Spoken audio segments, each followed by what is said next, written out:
जादुई दूध वाली बकरी। रामगढ़ नाम के गांव में सेठ धनी राम के पास बहुत सारी बकरियां थीं। धनी राम के कर्ज में मोहन और उसका परिवार सालों से धनी राम की बकरियां चराने का काम करता था। मोहन के घर में उसकी पत्नी और उसकी बेटी नंदनी थे। नंदनी को जानवरों से बहुत प्यार था।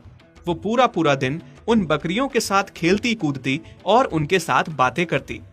चलो चलो, सारी की सारी बकरियां चरने चलो।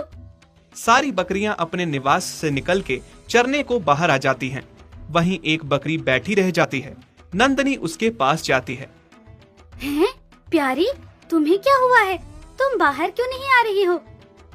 नंदनी मालिक के पास आती है और उसे प्यारी के बारे में बताती है। सेठ प्यारी को देखने आता है। अरे, ये बकरी तो बहुत बीमार लग रही है, तभी अपने पैरों पे खड़ी नहीं हो पा रही है। अब इससे मुझे कोई फायदा नहीं है। मैं कल ही इसे कसाई को बेच दूंगा, जिससे मुझे 4 पैसे तो आ जाएंगे।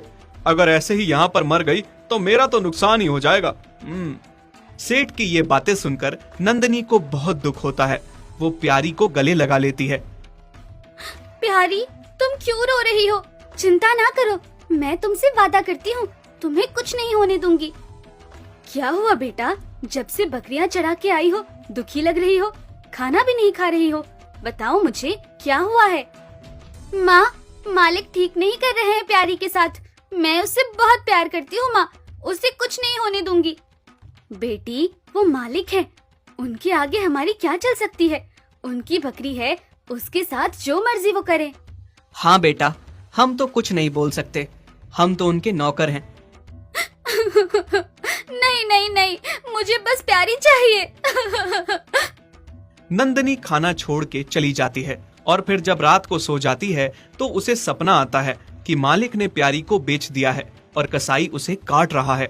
प्यारी, प्यारी! क्या हुआ बेटा? तुमने कोई भयानक सपना देखा क्या? हाँ माँ, बहुत भयानक। माँ, मुझे प्यारी चाहिए।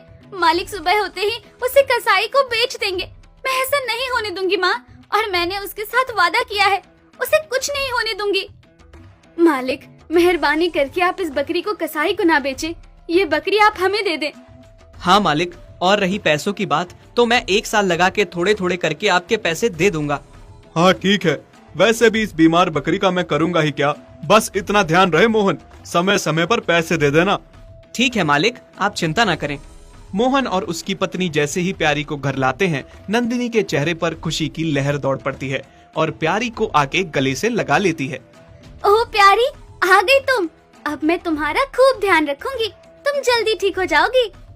नंदिनी की माँ अपनी देसी जड़ी बूटियों से प्यारी का इलाज करती है और नंदिनी भी उसका बहुत ध्यान रखती है, जिससे बहुत जल्दी प्यारी ठीक और स्वस्थ हो जाती है। नंदिनी तो उसे भर भर के खिलाती। अरे मोहन, तुमने बताया नहीं, वो बकरी तुम मुझसे लेकर गए थे, वो कैसी है? अरे सेठ जी, वो बकरी एकदम स्वस्थ है। उसने तो अब एक बच्चा भी जना है और दूध तो इतना देती है कि कभी खत्म ही नहीं होता, मानो वो कोई जादुई बकरी हो। अच्छा, ऐसा है क्या? सेठ को लगने लगता है कि कहीं उसने बकरी बेच के कोई गलती तो नहीं कर दी।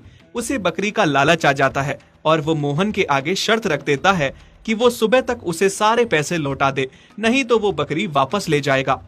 क्या हुआ जी? आप इतना परेशान क्यों लग रहे हैं? हाँ बाबा, आप इतना दुखी क्यों हो आज? मोहन बेटी नंदिनी और अपनी पत्नी को सेठ